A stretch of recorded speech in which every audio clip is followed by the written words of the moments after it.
Om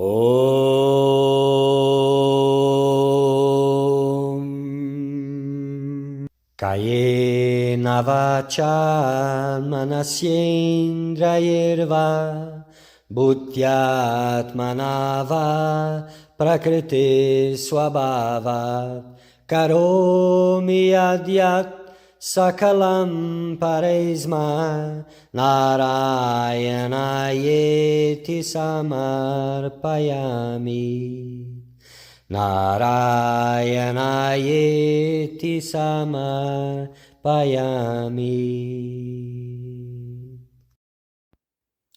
Querido buscador da verdade, bem-vindo. Este é um momento muito auspicioso, pois vamos falar de Bhakti. Bhakti, amor divino, puro amor divino. E Bhakti como a essência de todos os caminhos espirituais e também como um caminho espiritual em si, Bhakti Yoga.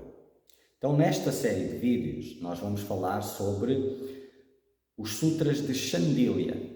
Então, Shandilya foi um sábio, um ser realizado, que realizou a Deus, que já tinha seguido outras filosofias, era um erudito nas escrituras e tinha uma abordagem também intelectual. Então, nestes sutras, o sábio Shandilya procurou a autoridade, a sabedoria, a firme sabedoria das escrituras para ver realmente qual era o melhor caminho para Deus.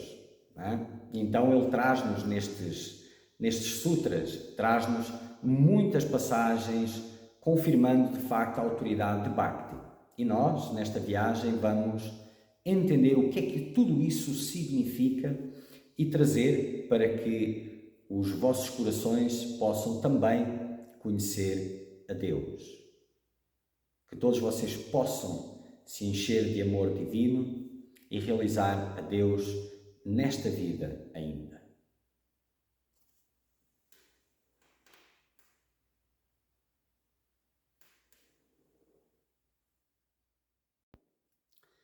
Continuando, Shandilya Bhakti Sutras, Sutra 29. Então, o Rishi Kashyapa opina que as almas, os jivas, são seres infinitesimais, inteiramente dependentes de Deus e percebendo sua onipotência, devem ser subservientes a Ele.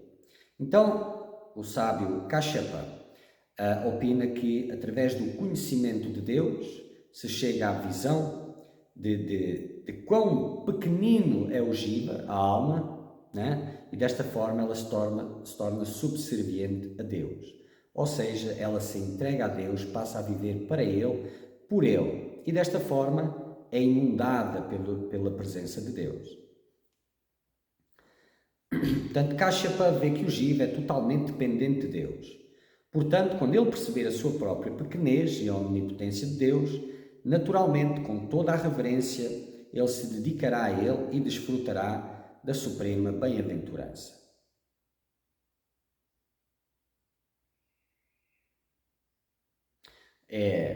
Tem muitos exemplos onde isto não dá para acontecer, por causa do nível de impurezas, mas quando chega num determinado nível de pureza, sim, ao perceber a própria pequenez e a omnipotência de Deus, naturalmente com toda a reverência.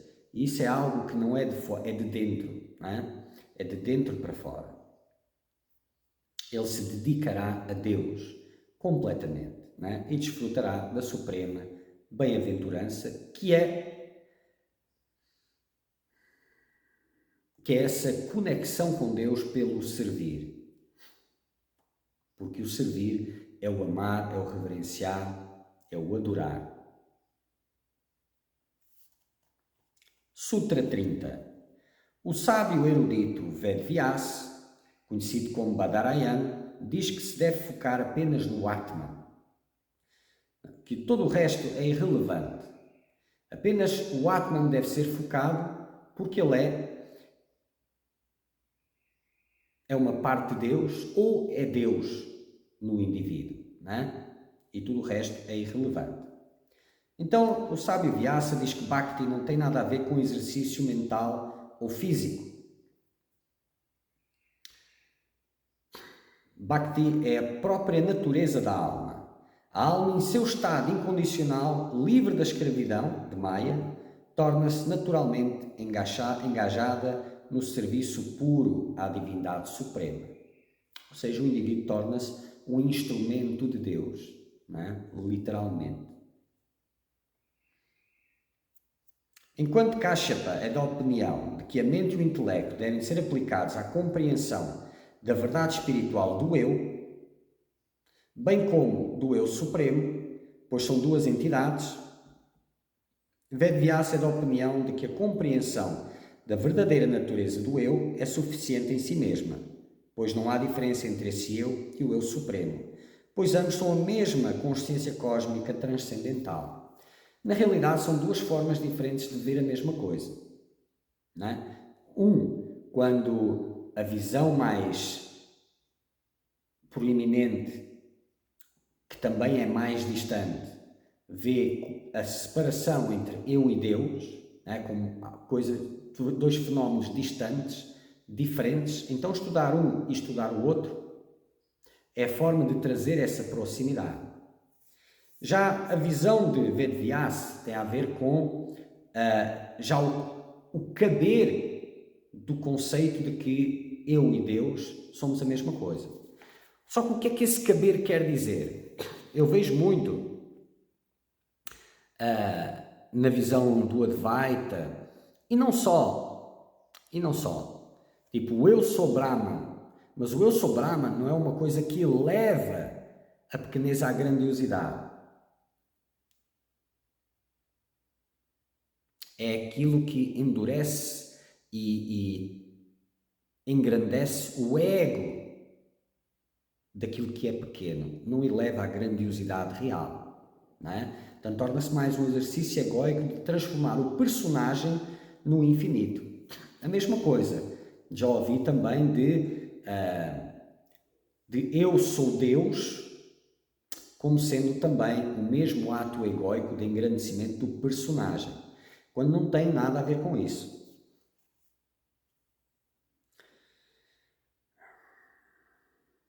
Então é assim, tem sempre muitas formas da coisa ser distorcida, uma forma apenas dela andar reta. Então estas duas visões são muito semelhantes no conteúdo, embora sejam diferentes na forma.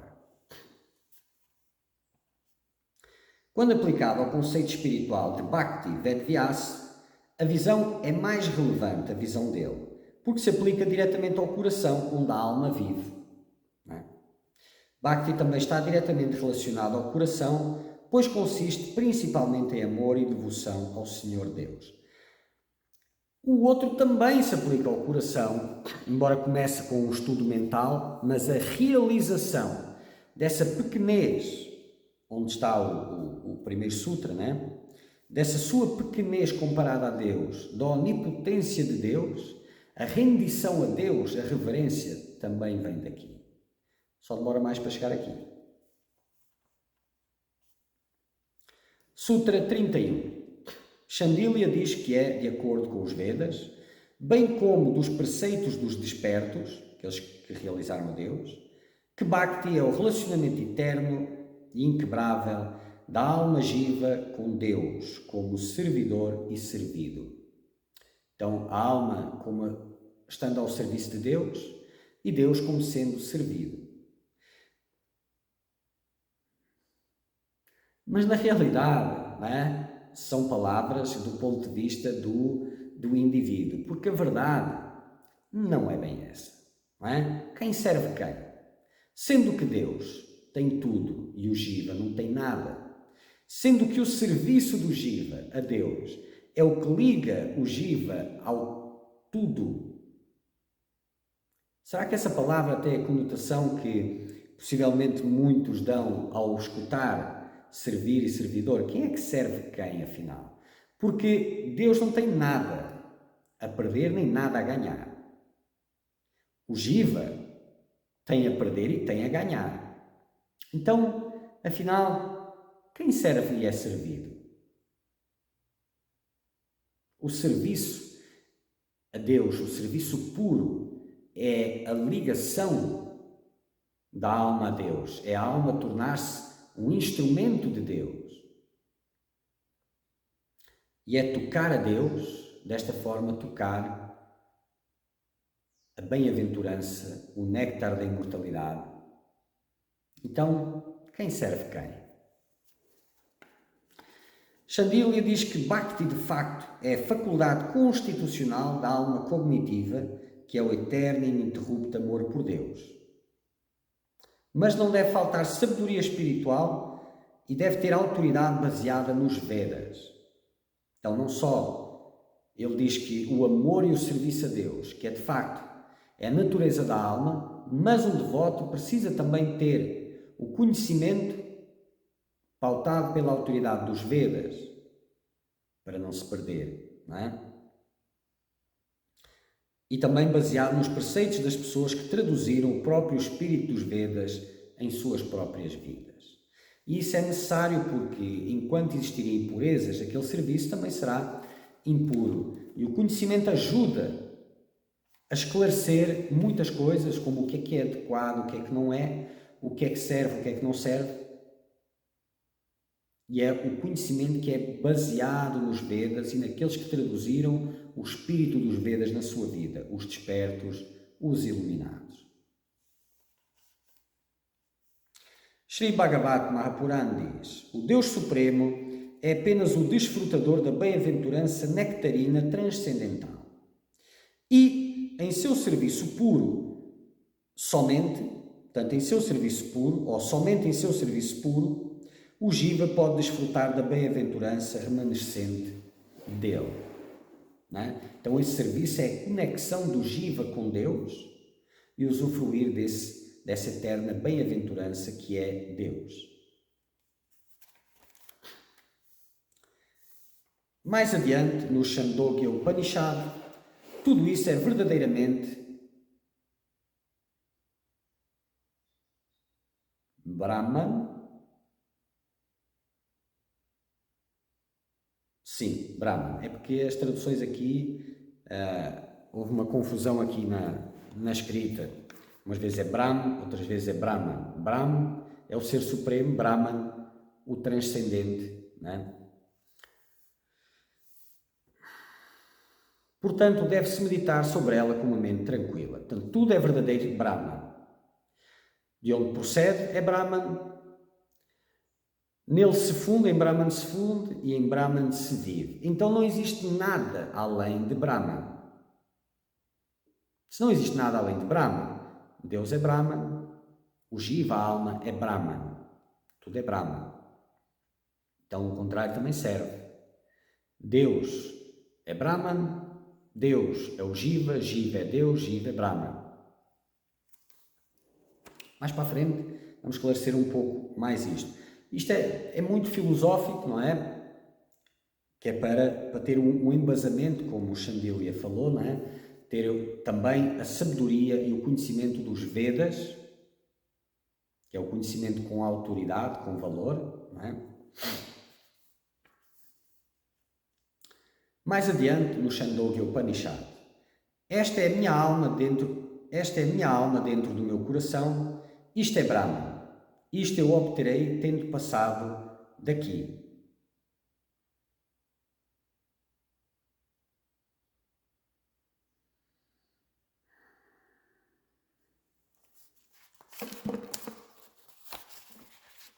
Vou ver aqui a versão em inglês, porque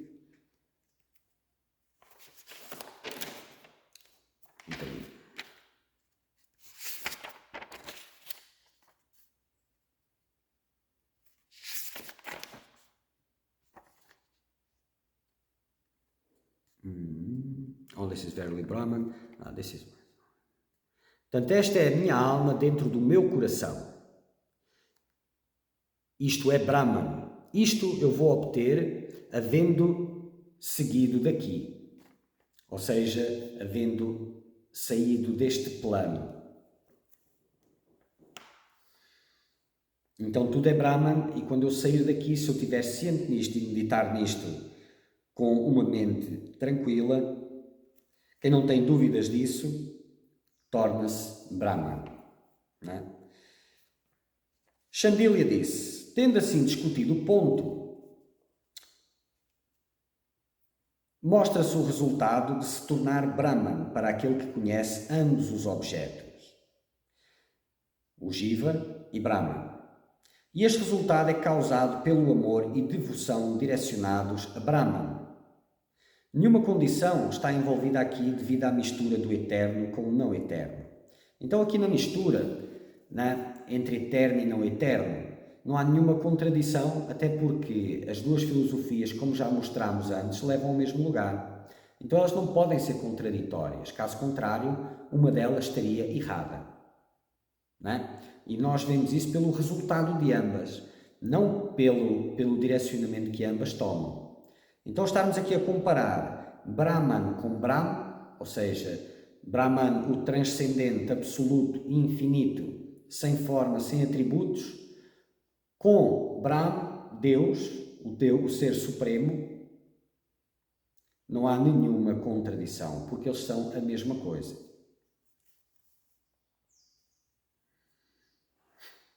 A autoria dos Vedas é atribuída a Deus, isso é conhecido dos Vedas também. Portanto, os Vedas não têm uma origem humana, são as palavras de Deus, por isso são sagrados. A mesma visão pode ser estabelecida pelo raciocínio também. Brahman, como foi descrito nos Vedas, Brahm, como foi descrito nos Vedas, como possuidor do poder supremo e também como sendo idêntico à alma individual. Por exemplo, as Escrituras dizem: de quem realmente estes seres nascem, por quem, quando nascem, eles vivem, e de quem eles se aproximam e em quem eles entram. Ele você deve procurar conhecer. Não é? Então, de quem realmente estes seres nascem, eles nascem de Deus, por quem, quando nascem, eles vivem, é Deus que os mantém vivos, e de quem eles se aproximam, de quem eles entram, quando termina, não é? Ele você deve procurar conhecer. Também no Vedanta Chandogya Upanishad, um homem com sabedoria intuitiva deve adorá-lo, a Deus, pois, como é a fé ou o esforço espiritual de alguém aqui neste mundo, tal pessoa se torna a partir daqui, a continuação. Portanto, desenvolva uma cultura de serviço devocional a Ele, e isso seguirá e o levará mais perto de Deus. Além disso, Ele é a causa de todas as causas, é o Eu que concede desejos, alguma divindade que possui toda a fragrância transcendental ou adorável, ou glórias de toda a bem-aventurança. Sua imanência está permeando tudo e Ele é o Eu que não possui nenhum fenómeno, sentidos mundanos, considerando que tudo nele é transcendental e absolutamente livre de qualquer ambiguidade. As ambiguidades são impostas a ele pelas mentes limitadas das pessoas. Ele é o Senhor que instala em meu coração imaculado, ou seja, eu purifico o meu coração para o receber. Ele é a minha adorável divindade suprema. Devo de alcançá-lo a partir daqui. Então viverei para Deus para que depois de partir, nem que seja apenas depois de partir, eu possa chegar a Ele. Pois aqueles que adoram a Deus com toda a sua sinceridade e pureza, depois daqui vão para Ele, voltam para Ele.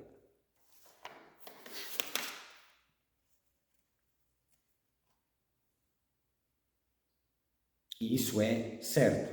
Aqueles, como falámos anteriormente, aqueles que adoram outras deidades vão para elas, aqueles que adoram a Deus vão a Deus. Então, aqueles que se dedicam toda a sua vida, o tempo não é perdido. Aqueles que acham que estão a perder tempo, significa que ainda têm outras preferências, outras coisas que querem fazer. Então, Deus não é a prioridade na sua vida. Porque quando Deus é a exclusiva prioridade da vida de um devoto, Ele o serve exclusivamente.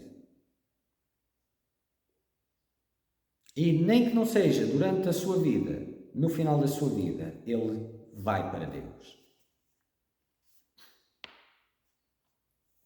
Então, o seu propósito deve ser de chegar nesse nível de devoção exclusiva e serviço exclusivo a Deus. E isso é feito através da purificação.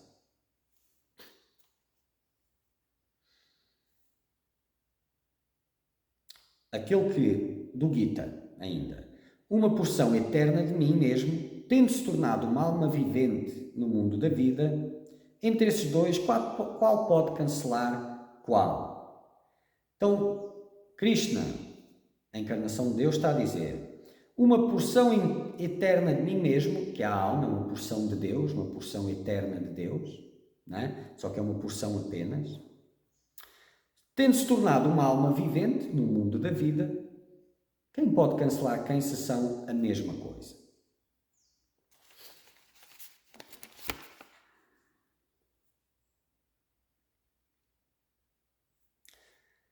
Aquele que possui tal fé inabalável e devoção absolutamente livre de qualquer dúvida, este caráter divino da divindade suprema, certamente se realizará, assim declara Shandilya.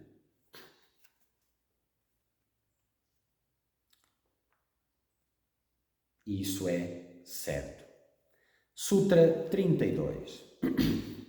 Embora pareça que o Jiva, o ser vivo, a criatura, é diferente de Brahma, o ser supremo, a divindade, esta é uma compreensão errada dos dois. É porque eles representam a mesma consciência pura, que existem dois níveis de criação, sendo o Jiva uma revelação dele em um nível microcósmico.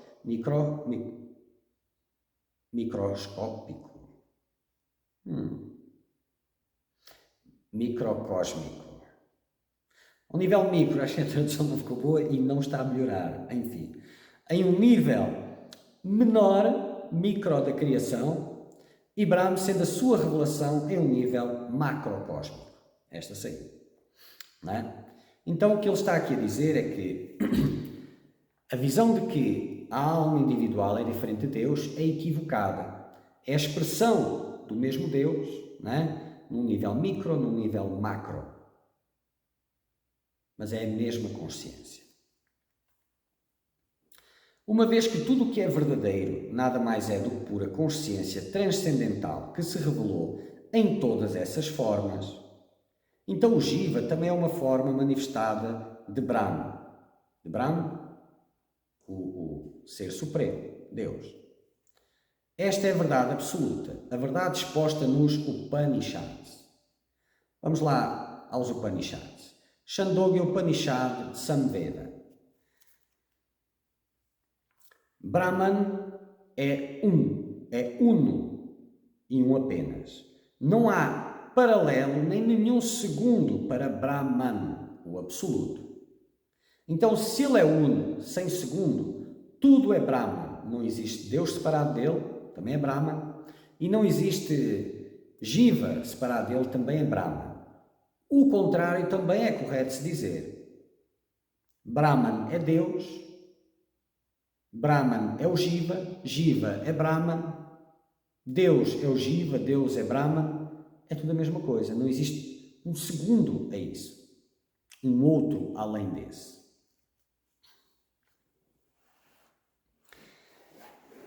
Da mesma forma, no Chandogya Upanishad, Tattvam Asi, tu, que é o buscador espiritual, não é?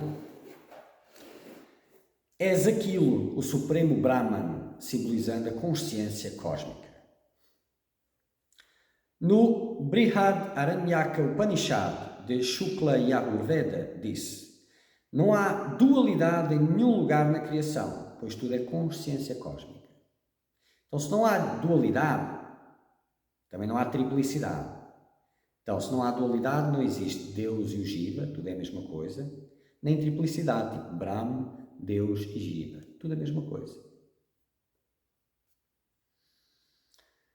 Aham Brahmasmi, eu sou Brahman. Eu, Jiva, sou Brahman. No Brihad Aranyaka Upanishad, Brahm é o néctar de bem-aventurança de todos os seus... Brahm, não é Brahman, é Brahm, Deus, Deus Supremo. É o néctar de bem-aventurança para todos os seres vivos na forma do seu Atma, da sua alma. Então, Deus é o néctar de bem-aventurança na forma de alma de todos os seres vivos. Então, o ir para Deus é o ir para si mesmo. A realização da alma é a realização de Deus. E ela é a fonte da bem-aventurança. Então, Deus está presente no ser vivo como a sua alma.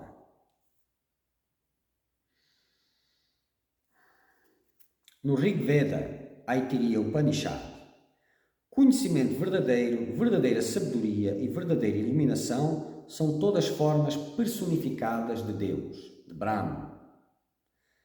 Portanto, o conhecimento que é verdadeiro é uma personificação de Brahma, de Deus. A verdadeira sabedoria e a verdadeira iluminação são todas formas de personificação de Deus. Um desperto é uma personificação de Deus. A sabedoria das Escrituras é uma personificação de Deus.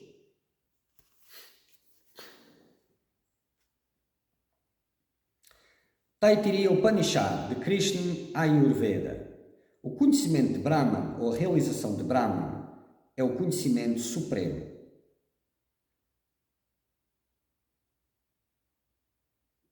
O conhecimento de Brahman, esta tal confusão continua aqui na tradução. O conhecimento de Brahman, ou a realização de Brahman, é o conhecimento supremo. Ambos são o conhecimento supremo. O conhecimento de Deus ou a realização de Brahman. Brahman é a verdade. E Brahman também é verdade. Ele é o conhecimento e a iluminação personificados. E ele é eterno e infinito, da natureza de Brahman. Eles são a mesma coisa. Katha Upanishad, de Krishna e Ayurveda. Aquelas pessoas que são realmente sábias contemplam o Brahman Supremo com total devoção como a realidade suprema e a verdade da existência. Então, da perspectiva das Escrituras e da visão iluminada dos sábios Shandilya, Bhakti é focar a mente para a realização de Brahman e servir e ter devoção por ninguém além do Brahman Supremo, de Deus Supremo. Não ter devoção nem servir a mais ninguém, dedicar a sua vida completamente, exclusivamente a servir a Deus.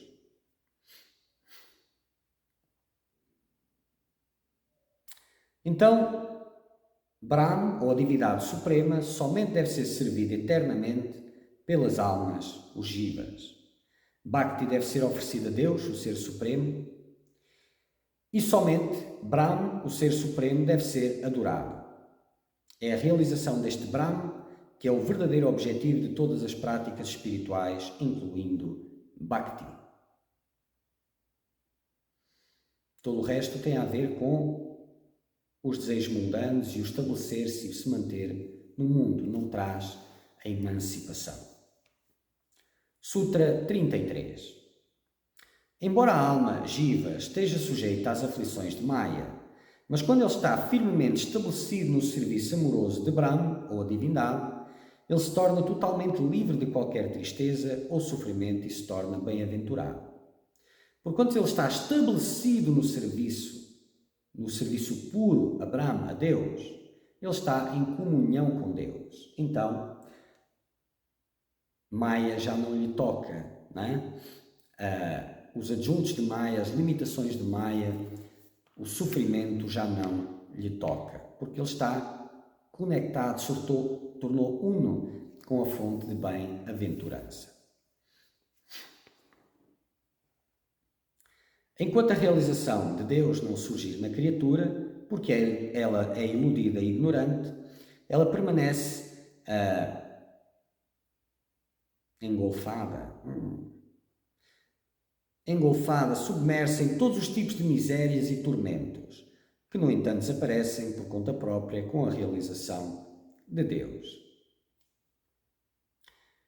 No Kata Upanishad, o homem de sabedoria que vê o Brahman Supremo como a realidade eterna suprema entre todos os outros seres sencientes, como a fonte da consciência de todos os seres conscientes, como a única realidade, sem uma segunda, sem uma alheia a essa, mas como o monitor habitando na caverna do coração de todos os seres sencientes e recompensando-os de acordo com as suas respectivas ações de vida. Ele desfruta da verdadeira felicidade eterna, verdadeira, e não os outros que ignoram esta realidade. E o que é que isto quer dizer, não é? Portanto, Deus habita no coração dos seres, como vimos noutra passagem. Ele manifesta-se como a fonte da bem-aventurança no ser, na forma de alma em seu coração.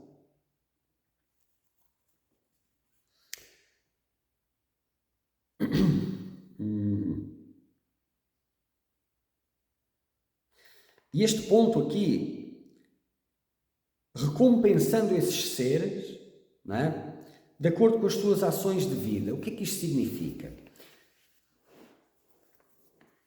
No auge da impureza e distância de Deus, as maiores, portanto, o mais baixo nível de consciência, as ações refletem esse nível de consciência baixo, logo, o sofrimento e as tormentas também vêm no mesmo nível. Da mesma forma, a mais alta pureza, que é a comunhão ininterrupta com Deus, o néctar da bem-aventurança, né? A bem-aventurança é a experiência contínua daquele ser. Então, quando se diz que Deus recompensa no coração as ações de cada um, significa que as ações são um reflexo do nível de consciência daquele ser, do nível de pureza daquele ser. E o nível de pureza daquele ser reflete a proximidade com Deus e também a sua fatia de bem-aventurança. Então isso pode ser traduzido erroneamente como mais prazer no mundo de acordo com a proximidade com Deus. E não é assim, porque prazer não é ananda, não é bem-aventurança. Para aquilo que chamas de prazer, lamento informar, é sofrimento. Então o prazer, aquilo que chamas de prazer e o que chamas de sofrimento, a dor, são dois lados da mesma moeda. Eles se alteram um entre si. Porque sem um não pode ter o outro. Se fosse só miséria na tua vida seria normal, não seria um sofrimento. É preciso o bom para exaltar o mal. E eles alternam-se, não é? E esse próprio, mesmo olhando só para o prazer, as consequências desse prazer são sofrimento. Só que normalmente não vem imediato, demora um tempo e não se faz convenientemente a associação de uma coisa com a outra. Mas ela existe. Então, aquele que tem uma vida dedicada à busca pelo prazer, ao invés da busca por Deus, ele está numa vida dedicada à busca pelo sofrimento. E encontra-o. Também aquele que tem a vida dedicada à busca de Deus, o encontra. No Kata Upanishad, o homem de sabedoria que vê Brahma Supremo como a realidade eterna entre todos. Estou a repetir novamente, então vamos repetir. Então, o nível de consciência de cada um determina a sua distância de Deus e a sua distância de Deus, a distância da bem-aventurança. Muito bem.